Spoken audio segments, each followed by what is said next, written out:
Айылдардан жагымсыз, суук кабарлар келип жатат.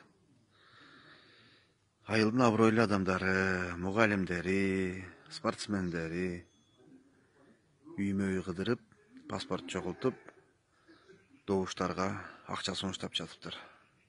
Өздөрү агитатор болуп жазылып, 15 000, 20 000 сомдон маян алып атыптыр.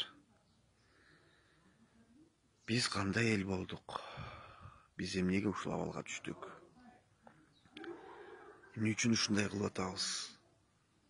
Биз унутуп калдыкпы? Ушул азыркы өкмөт, ушул кетип жаткан чакырылыштагы жогорку кеңеш тиешеси жок деп ойлойсуздарбы? Өлкөдөгү абалга. Унутуп калдыкпы, кече эле пандемияда канчалган адамдар өлдү? Дары дармек жетишпей, Клексан издеп, медиктерге маска издеп, кыйналып, кандай азаптар тарттык эле? Алардын тиешеси жок деп ойлойсуздарбы?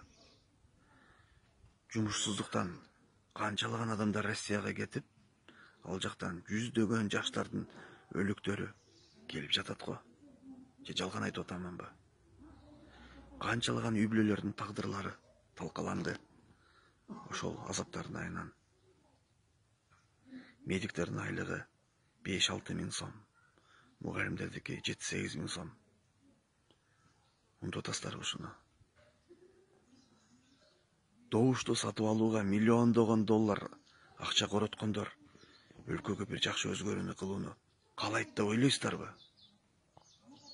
Түшүнүү керек да. 10 миллион доллар коротуп аткан партия эч болбогондо 100 миллион доллар пайда менен чыгууну каалайт экен. Анан эмне болуп атат? Эмнеге добуштарды сатып жатасыздар? Эмнеге добуштарды сатып алууга ортомчу болуп жатасыздар? Ойлонбойсуздарбы? Дагы деле кеч эмес. Ушул видеону көчүрүп, таратып, бөлүшүп коюңуздар.